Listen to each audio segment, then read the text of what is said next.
예, 오늘 함께 읽은 본문 바로 앞에는, 그러니까 요한복음 2장 앞부분에는 예수님은 가나에 계셨죠. 가나하면 포도주였죠.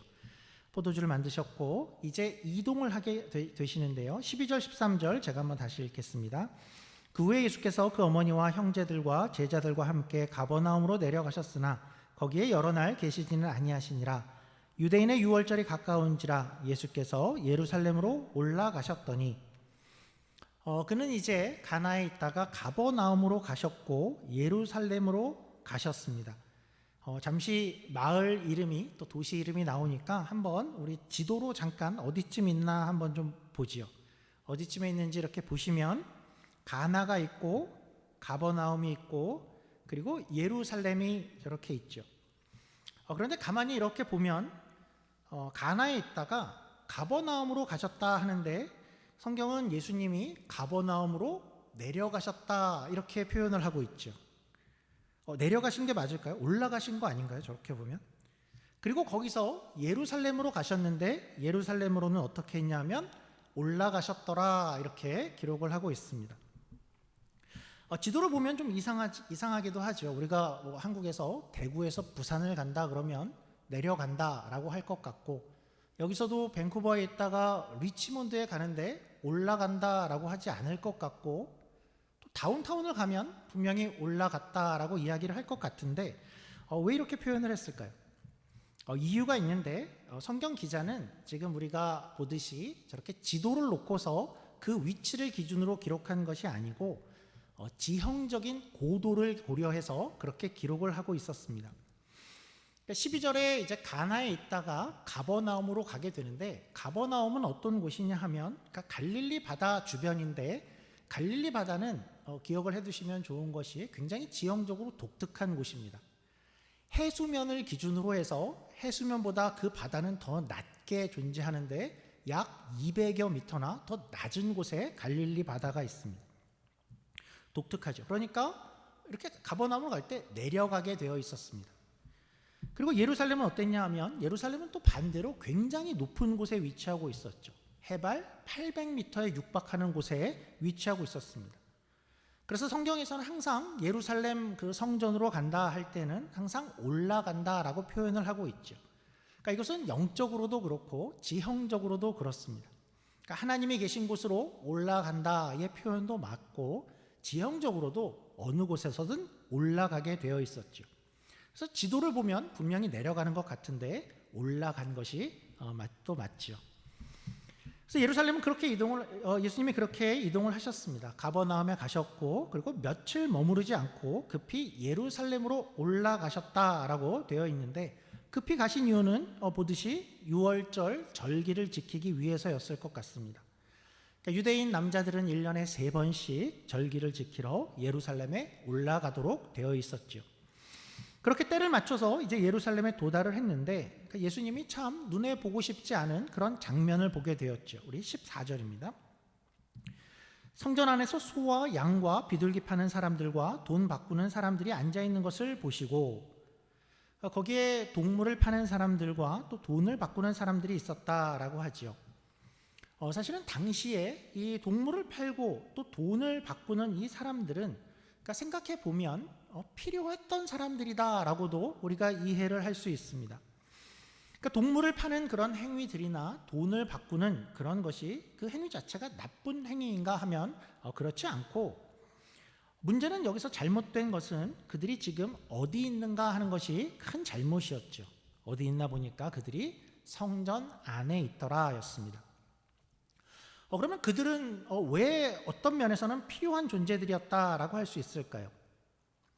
유대인들은 1년에 3번씩 예루살렘 성전에 올라오게 되어 있었는데, 그것은 이스라엘 내에 있는 또는 예루살렘 주변에 있는 사람뿐만 아니라 저 해외에 있는 사람들도 성전에 나아오게 되어 있었습니다.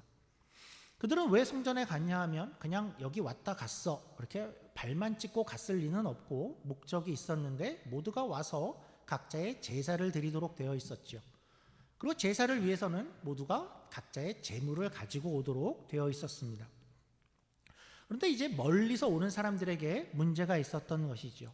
그 먼 곳에 사는 사람들은 제물을 가지고 오기가 어려웠던 것입니다. 예를 들면 그러니까 밴쿠버에 오는데 어디 코키틀람에 사는 사람들이나 랭리에 사는 사람이 그 동물을 양을 끌고 여기까지 오는 것은 쉬운 일이 아니겠죠. 그러니까 그런 사람들이 어떻게 할 수 있다 해도 또 생각해보면 더 먼 곳에 있는 사람들은 어떨까요? 저기 로키 산맥 근처에 사는 사람이 예루살렘을 향해서 오려고 할 때 이 동물들을 가지고 오는 것은 전혀 쉽지 않은 일이었죠. 그리고 더 큰 문제가 한 가지 더 있었는데 이제 성전에 와서 제사를 드릴 때에는 제물에 엄격한 조건이 있었습니다. 특별히 흠이 없어야만 했었죠. 그러니까 먼 길을, 이를테면 로키 근처에서 오는 이들이 양을 가지고 출발했다 하더라도 오다 보면 상처가 날 수 있고 아플 수도 있고 또 동물이 병에 걸리거나 죽을 수도 있었겠죠. 또한 그렇게 어렵게 데리고 왔는데 여기 왔는데 제사장들이 야 이건 불합격 그러면 그냥 도루묵이 되는 것이었습니다. 그래서 당시에 필요에 의해서 먼데 사는 사람들을 위해서 예루살렘 주변에는 동물을 파는 그런 사람들이 그런 매장들이 생기게 되었었죠.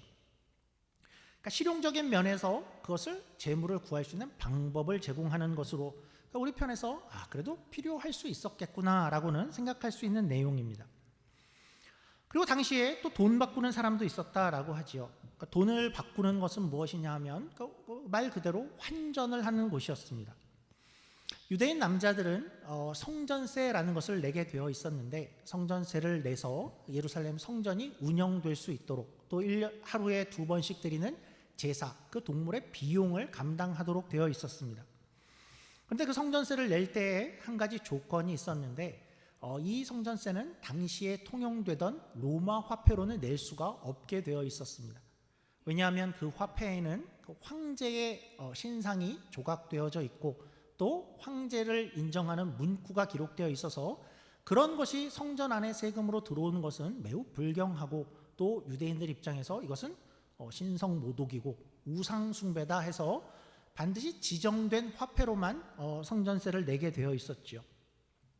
그러니까 멀리 살던 이들, 외국에 살던 이들이나 또 이 화폐가 준비되지 않은 이들은 와서 환전을 해야 될 그런 필요가 있었던 것입니다. 그래서 당시에 이렇게 동물을 파는 곳이나 환전소들이 예루살렘 성전의 외곽으로 감람산 쪽에 들어오는 그 길가에 여러 곳들이 존재하고 있었죠. 근데 오늘 문제는 뭐냐 하면 이제 오늘 보니까 그 모든 것들이 성전 안으로 들어와 있더라라는 것이었습니다. 이것이 왜 언제부터 성전 안에 들어오게 되었을까요? 이렇게 된 가장 큰 이유는 그러니까 성전을 관리하고 있던 대제사장들과 또 그 무리들의 욕심 때문이었습니다. 그러니까 이걸 가만히 그들이 보니까 이게 큰 돈이 되는 것이었습니다. 한 역사의 기록에 따르면 한 해 유월절 절기에 희생된 양들의 마리수가 무려 25만 마리였다라고 이야기를 합니다. 그러니까 이게 얼마나 큰 사업이 되겠습니까? 그러니까 환전도 그렇죠. 그러니까 엄청난 환전 수수료를 물어도 사람들은 울며 겨자 먹기로 이것을 해야만 했으니까 이것이 또 큰 수익이 되었다는 것이죠. 그래서 대제사장들과 이 지도자들이 이것을 성전 안으로 끌고 들어오게 되었습니다. 오늘날식으로 이야기하면 엄청난 권리금이나 자릿세들을 매기게 되고 또 월세도 챙기고 아니면 직영으로 운영을 해서든지 엄청난 이익을 성전에서 이들이 얻고 있었죠. 그러니까 상상해보면 이런 장면들이겠죠. 그러니까 일반 백성들은 어땠을까 하면 어쩔 수 없이 할 수 없이 거기를 이용할 수밖에 없었던 것입니다. 제사장들 앞에 다른 데서 데리고 온 양들을 가지고 가면 제사장들이 야 이건 불합격이야 해버리면 어쩔 수 없으니까 야 우리 이제는 다 성전 안에 가서 해야겠다가 되었겠죠. 특별히 오늘 본문에는 비둘기도 팔고 있었는데 비둘기는 왜 있냐 하면 그러니까 율법의 형편이 어려운 이들을 위해서는 양 대신에 비둘기를 드릴 수 있도록 되어 있었죠. 근데 당시에 비둘기도 무려 가격이 10배 이상에 팔리곤 했다고 합니다. 그러니까 이 장면은 어떤 장면이냐 하면 가난한 사람들을 향해서도 성전에 있는 지도자들이 성전에서 그들에게 폭리와 착취를 취하고 있었던 그런 장면이죠. 이제 예수님께서 이야기하시는데요. 16절입니다. 동물 파는 사람들과 돈 바꾸는 자들과 그리고 비둘기 파는 사람들에게 이르시되 이것을 여기서 가져가라. 내 아버지의 집으로 장사하는 집을 만들지 말라 하시니. 그러니까 여기는 아버지의 집이다 이죠. 여기는 예배하는 곳이다. 너희가 장사하는 집이 아니다 입니다. 여기는 이윤이나 이익이나 또 물질을 향한 그런 탐욕의 장소가 되어서는 안 된다. 성전이 이렇게 될 수 없다라는 뜻이겠죠. 아버지의 집 그리고 장사하는 집이 이렇게 대조가 되고 있죠. 아버지의 집인가 장사하는 집인가. 그러면 현대의 교회들은 좀 어떨까요? 현대의 교회는 어떨까요? 또 우리는 어떨까요? 여기는 아버지의 집일까요? 물론 우리는 장사를 하지 않습니다. 장사를 하지는 않지만 이것은 우리에게 이런 도전이 될 것 같은데요. 우리에게 이곳은 정말 하나님을 위한 곳인가? 아버지의 집인가? 아니면 여기가 우리 각자에게 어쩌면 나를 위한, 우리를 위한 그런 곳으로 존재하는 것은 아닌가? 내가 내 삶의 즐거움과 또 쉼과 편의와 또 어떤 이익을 위한 그러한 집이 이곳이 되었는가? 그러니까 이런 것들을 좀 생각해 볼 수 있겠죠. 교회라는 곳은 또 이곳은 하나님과 또 하나님을 위한 예배와 그런 곳이 목적이 되는 곳인데 어쩌면 이곳은 나의 삶을 위한, 나의 쉼을 위한, 나의 어떤 이익을 위한 장소가 되어진다면 그것은 하나님의 집이 아닌 것이겠죠. 그러니까 예수님은 오늘 성전의 이런 모습을 보았는데 그것을 허용하실 수가 없었죠. 그래서 어떻게 하시는가 보니까 우리가 생각하는 보통 사람들이 생각하는 예수님의 첫인상과는 전혀 다른 모습을 보이시죠. 그러니까 이것은 너무나도 중대한 문제이기 때문일 텐데 우리 15절입니다. 노끈으로 채찍을 만드사 양이나 소를 다 성전에서 내쫓으시고 돈 바꾸는 사람들의 돈을 쏟으시며 상을 엎으시고. 돈을 쏟고 상을 엎으셨답니다. 그런데 또 이 장면은 그러니까 우리가 이렇게 이해하는 것은 조금은 조심스럽습니다. 그러니까 어떤 식이냐 하면 예수님이 그러니까 이 장면을 보자마자 네 이놈들 이럴 수가 있어 하고 막 달려가서 어떤 자제력이나 컨트롤을 잃어버리는 예수님의 모습인가 하면 그래 보이지는 않습니다. 내가 홧김에 내가 뭘 하는지도 모르고 예수님이 그런 일을 한 것인가 하면 그래 보이지는 않고 오히려 예수님은 이 모습을 보시고 잠시 준비를 하셨다라는 것을 우리가 좀 볼 수 있죠. 그는 어떻게 했냐면 노끈을 찾아서 노끈을 가져다가 채찍을 만드십니다. 그리고 나서 이제 마땅한 거룩한 분노를 열심을 표하시죠. 이 장면을 보는 사람들의 반응은 어땠을까요? 우선 일반 군중들, 백성들의 반응은 어땠을까요? 아마도 환호하고 응원했을 것 같습니다. 그러니까 폭리를 취하고 있는 그런 종교 지도자들, 종교인들을 향해서 양 한 마리에 몇 배를 받고 있고 또 환전을 해도 뭐 미화 1불에 캐나다 달러 10불을 가져와라. 그러니까 이렇게 폭리를 취하는 그런 이들에게 예수님의 행동은 응원을 받았을 것 같습니다. 어떤 이들은 정말 먼 곳에서 예배만을 위해서 이곳에 달려왔는데 여기 장사판으로 변질된 그 모습을 보고 분노하고 있다가 예수님의 행동에 속이 뻥 뚫렸을 수 있을 것 같죠. 반면에 거기에 지도자들은 어땠을까요? 대제사장들과 사두개인들, 이 성전의 이윤을 마음껏 누리던 그 사람들은 어땠을까요? 예수라는 이 자를 정말 죽이고 싶을 정도로 굉장히 싫었겠죠. 우리가 잘 알듯이 예수님은 이후에 결국 죽임을 당하시게 되지요. 근데 그 이유가 왜 죽임을 당했냐 했을 때 그 이유가 이 사건이 굉장히 큰 이유가 되었다라고 우리가 생각을 합니다.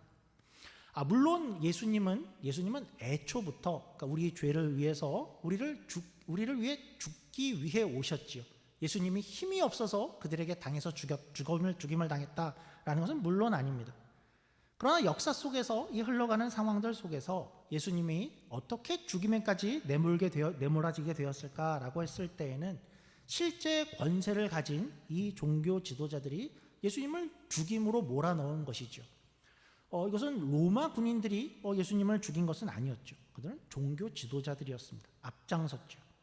그러니까 자기들의 권세와 자기들의 자리가 위협당하는 것, 또 성전의 기득권들, 그것이 위협당하는 것이 그것이 가장 큰 위협이 되어서 예수님을 몰아낸 그런 주요 원인 중에 하나가 된 것이었죠.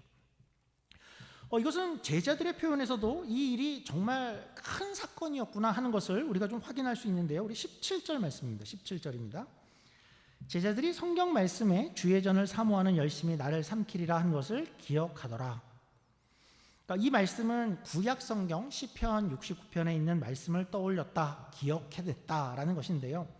그러니까 이런 내용입니다. 지금 그 예수님이 행하시는 그 일이, 그러니까 주의 전을 사모하는 그 열심인데, 그 열심이 너무나 커서 이 일을 행함으로 어떤 결과를 이제 받게 될 것이냐 하면, 내가 삼킴을 당하는, 그러니까 예수님이 삼킴을 당하게 되는, 그러니까 그렇게 죽임을 당할 수 있는데도 예수님이 행한 이 행동이 주의 전을 향한 그 열심이 그만큼 크셨다라는 것을 기억해냈다라는 것이죠. 그러니까 이 일이 보통 작은 일이 아니었고 너무나도 큰 일이었다라는 것이죠.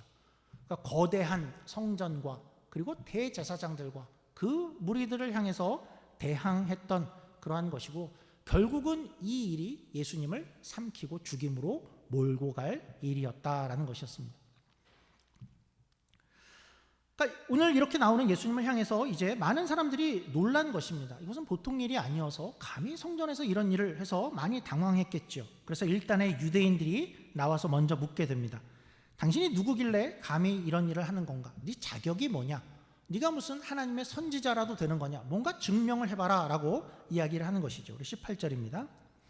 이에 유대인들이 대답하여 예수께 말하기를 내가 이런 일을 행하니 무슨 표적을 우리에게 보이겠느냐? 예수님은 이들의 요구에 의미심장한 말로 대답을 하시는데요. 19절입니다. 예수께서 대답하여 이르시되 너희가 이 성전을 헐라 내가 사흘 동안에 일으키리라. 예수님은 이 성전을 너희가 헐면 내가 3일 만에 세우겠다라고 대답을 하시지요. 이 말을 들은 사람들은 우선은 말이 안 된다라고 생각을 했을 것입니다. 이 성전은 지금 46년째 지어지고 있었습니다.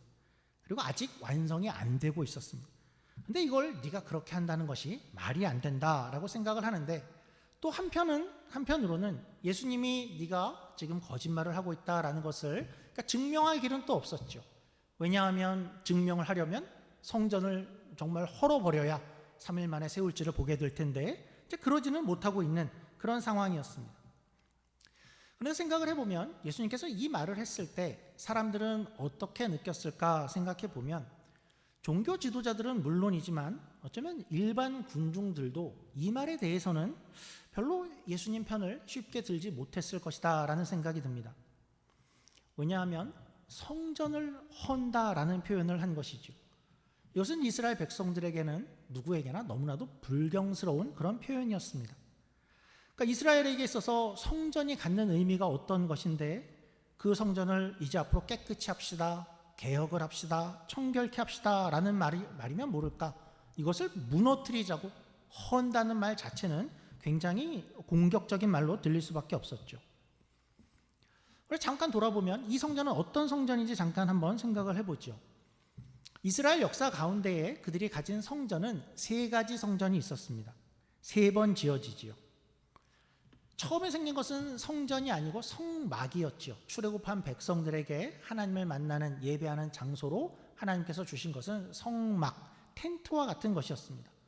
근데 그렇게 존재하던 보잘것없던 성막이 이제 다윗과 솔로몬 시대에 멋있는 성전으로 첫 번째 성전이 지어지게 되죠.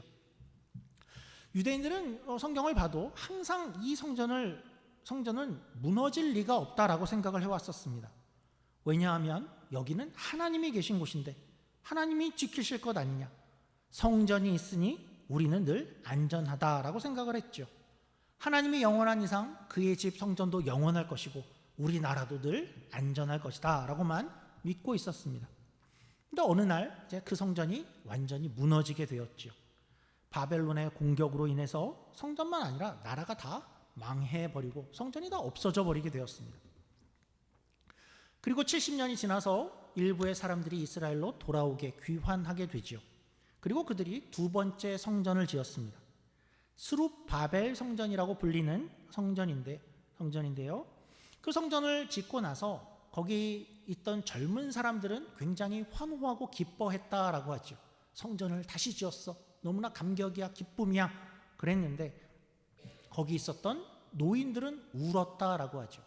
왜냐하면 이전의 성전의 영광을, 그 성전의 멋짐을 알던 그들에게 있어서 이 성전은 그때와 비교해서 그렇지 않은 성전을 보고 울었다라고 이야기를 했었습니다. 그리고 나서 이제 지금 있는 예수님 시대에 있는 이 성전은 그때의 성전이 아니고 세 번째 성전인데 우리가 헤롯 성전이라고 부르는 성전입니다. 그러니까 헤롯이라는 사람은 이방인이죠. 그러니까 믿음을 가지고 있는 사람이 아닌 이둠의 사람인데 로마의 어떤 정치적인 압으로 인해서 유대 지방의 왕을 맡은 사람이 이 헤롯이었습니다. 근데 헤롯이 이제 유대인들을 가서 왕이 되려고 하니까 유대인들의 환심을 좀 사야겠는데 어떤 것이 가장 좋을까 해서 이들에게 필요한 성전을 다시 지어주게 됩니다. 그 시작이 예수님이 오시기 전 20년 전부터 짓기 시작해서 지금 현재 46년째 지어지고 있었습니다. 앞으로도 10여 년을 더 짓게 됩니다. 그러니까 굉장한 성전을 지어주고 있었던 것이죠. 물론 헤롯이라는 사람이 지었지만 유대인들은 이 성전에 대해서 굉장한 자부심을 갖게 되었습니다. 그리고 귀하게 여기게 되었죠. 하나님의 임재가 있는 곳, 그런 곳이었고 특별히 이 규모와 화려함에 감동을 하고 자부심을 가지고 있었고 이제는 무너지지 않을, 이전에 무너졌던 그런 성전들이 아니라 이제는 영원할 그 성전에 대해서 큰 자랑으로 가지고 있었던 것입니다. 근데 예수님이 와서 어떤 표현을 쓰는 거냐 하면 이 성전을 헐자 헐라니 그런 이야기를 담으니까 이 사람들이 모두 다 놀랄 수밖에 없었던 것이지요. 근데 우리가 이제 알아가는 것은 어떤 것이냐면 예수님이 왜 이런 표현을 했는가 하는 것을 이제 요한이 설명을 하는데요. 우리 21절, 22절입니다. 예수님은 이 사건을 통해서 이제 더 알려주고 싶은 그런 것이 있었는데 그러나 예수는 성전된 자기 육체를 가리켜 말씀하신 것이라 죽은 자 가운데서 살아나신 후에야 제자들이 이 말씀하신 것을 기억하고 성경과 예수께서 하신 말씀을 믿었더라. 이 복음서들은 그러니까 물론 이 요한복음도 예수님이 돌아가시고 나서 한참이 지나서 기록된 것이다 라고 했죠. 그때가 되어서 다시 돌아보니까 그때 그 일이 이런 뜻이었구나 하는 것을 그때 더 깨닫고 이것을 정리하고 기록한 것입니다. 그러니까 이 사건을 이제 시간이 지나고 돌아봤을 때 이 사건을 이제 그렇게 기억을 하는 것이죠. 예수님은 그때 성전을 다 뒤엎으셨어. 문제가 있었지. 성전에 문제가 많았어. 그런데 그때 예수님이 하신 것은 단지 성전을 깨끗게 하신 것만이 목적이 아니었구나 하는 것을 이제 깨닫는 것입니다. 그러니까 물론 성전은 하나님을 만나는 곳으로서의 귀한 역할들을 그때까지 해왔었죠. 근데 예수님은 그 당시에 그때에 이것을 다시 한번 개혁하고 다시 한번 쓸모있게 만들자 하고 청소를 한 것만이 아니었구나 하는 것을 이제 알게 된 것입니다. 예수님의 행동은 왜 그것을 헐라 그러고 3일 만에 다시 세운다고 이야기를 했을까? 무엇을 뜻했을까 할 때에 예수님이 의도하신 것은, 하나님이 계획하신 것은 이제 성전의 그런 성전의 역할 또 성전의 그런 모습들이 마감이 되어지고 이제는 새로운 성전으로 예수님이 등장하는 새로운 시대가 온 것을 예수님이 그때 상징하셨구나 하는 것을 깨닫게 되는 것입니다. 그러니까 성전은 하나님을 만나는 곳이죠. 그런 의미가 있는 곳이죠. 성전에는 하나님이 계시고 거기 가면 하나님을 예배하고 그곳에서 하나님과 만나는 곳이 구약의 성전이었습니다. 그런데 예수님이 오시고 난 후에 우리는 성전에 가지 않죠. 우리가 예루살렘에 있는 성전을 지금 우리는 찾아가고 있지 않죠. 왜냐하면 성경이 설명하는 것은 이제 성전은 예수님이 성전이 되어주시고 우리는 이제 하나님을 만나는 곳이 예수님 안에서 하나님을 만나는 새로운 시대가 되었다라는 것입니다. 그런 면에서 우리가 이런 표현을 자주 들어보셨을 텐데요. 이 사건을 두고 어떤 제목을 붙이냐 할 때에 어떤 분들은 성전 청결 사건이다, 성전 정화 사건이다 라고 제목을 붙입니다. 근데 또 한편 어떤 곳에서는 많은 분들이 또 그렇게 얘기해서는 절대 안 된다라고 하시는 분들이 있습니다. 오히려 성전 척결이다, 성전 폐쇄 사건이다, 성전 마감 사건이다 라고 이야기를 합니다. 무슨 의미신지 아시겠죠? 이 사건은 예수님이 성전을 청소하고 다시 쓰고자 하는 것이 아니라 이제 성전 시대의 마감을 알리는, 이제 변질된 성전이 더 이상 역할을 하지 않는 것을 비로소 상징하고 성전의 문을 닫은 사건이다라고 이야기를 하는 것이죠. 근데 우리가 이제 신약 성경을 계속해서 읽다 보면 우리가 발견하는 것들이 조금 더 있지요. 분명히 예수님이 이제 성전이 되셔서 예수님 안에서 하나님을 만난다라고 표현을 했는데, 조금 더 나아가면 바울 서신에 가면 이제는 다른 표현이 등장하는데, 성전이 예수님만 아니라 그분과 연합된 우리가 하나님의 성전이다라는 표현이 이후에 계속해서 등장을 하게 되는데, 우리 한번 확인해 보죠. 고린도전서 3장 16절입니다. 너희는 너희가 하나님의 성전인 것과 하나님의 성령이 너희 안에 계시는 것을 알지 못하느냐? 누구든지 하나님의 성전을 더럽히면 하나님이 그 사람을 멸하시리라. 하나님의 성전은 거룩하니 너희도 그러하니라. 우리 한 절 더 볼까요? 고린도전서 6장입니다. 너희 몸은 너희가 하나님께로부터 받은 바 너희 가운데 계신 성령의 전인 줄을 알지 못하느냐? 너희는 너희 자신의 것이 아니라 값으로 산 것이 되었으니 그런즉 너희 몸으로 하나님께 영광을 돌리라. 이제 신약 성경이 우리에게 말씀하시는 것은 그러한 것이죠. 하나님이 머무시고 하나님이 계시는 곳이 분명히 성전인데, 이제는 예수님께서 죽으시고 부활하신 후에 새로운 성전을 세웠는데, 그것은 예수님이시며 그리고 연합된 우리가 바로 하나님이 머무시고 성령이 머무시는 성전이다라고 이야기를 하는 것입니다. 우리가 오늘은 이것을 좀 기억하면서 살면 좋을 것 같습니다. 예전에 우리가 성전에 간다 그러면 예전에 구약 사람의 삶을 생각을 상상해 보면 어땠을까요? 성전에 가게 되면 그래도 우리가 성전에 가면 거기서는 거짓말을 좀 덜 해야지, 거기서는 하나님이 계신 곳이니까 미워하는 것도 좀 그만해야지, 거기서는 하나님이 계신 곳이니 좀 예배를 드려도 제대로 한번 하나님을 만나고 싶어, 그런 마음을 가지고 성전에 갔겠죠. 그런데 이제 그 성전이 바로 우리라는 것이죠. 우리는 어디에 있든지 이제 하나님이 먼 곳에 있는 것이 아니라 하나님이, 성령님이 우리 안에 거하신다라고 이야기를 하시는 것입니다. 그렇게 생각을 한다면, 우리가 기억을 한다면 우리는 어떻게 살아야 할까요? 혹시나 예수님께서 오늘 오셨는데 성전을 청결케 하시고 청소하신 것처럼 니네 안도 좀 청소를 좀 해야겠구나 그러실까요? 말씀을 마칠 텐데요, 오늘은 이렇게만 기억을 하면 좋을 것 같습니다. 우리가 신약 시대가 되어서 이제 하나님께서 우리에게 말씀하시는 것은, 하나님이 거하시고 성령님이 거하시는 것은 바로 우리 안에 계신다라고 이야기를 하십니다. 그것은 우리 안이 더 이상 어떤 장사하는 곳이나 세상의 목소리로 가득 찬 그러한 곳이 되어서는 안 되겠다 하는 그런 뜻이 될 것이고, 우리 안이 성전이라면 우리의 삶이 하나님께 모든 삶이 예배가 되어져야 된다라는 뜻이 될 것이고, 또 하나님 안에서 이 몸이 하나님의 성전이라면 잘 돌보고 또 하나님의 영광을 위해서 사용하는 그러한 인생이 되어야겠다라는 것을 주시는 것이 오늘의 교훈이겠지요. 이렇게만 기억을 하지요. 성전은 우리구나, 우리 안에 하나님이 지금 계시구나 하는 것을 기억하시고, 그렇게 또 세상을 살아가실 때 한 주 한 주 주님과 함께 살아가시는 저와 여러분 되기를 주님의 이름으로 축원합니다. 기도하겠습니다.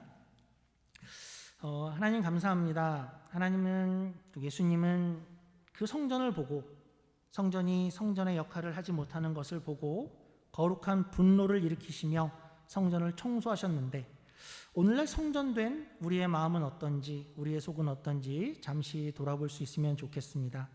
예수님 오실 때에 그 안에도, 너희 안에도 청소할 게 너무나 많구나 그렇게 이야기를 하실지, 아니면 하나님이 계실 만한, 또 하나님께 영광이 될 만한 좋은 성전으로 가꾸어 가고 있구나라고 하나님께서 흐뭇해 하실지, 우리가 우리의 삶을 다시 한번 돌아보게 하시고 한 주간 살아갈 때에 이곳이 하나님의 전이며 이 안에 하나님이 계시구나, 성령님이 계신 곳을 우리가 기억하며 또 살아갈 수 있는 우리 모두가 되게 하여 주시옵소서.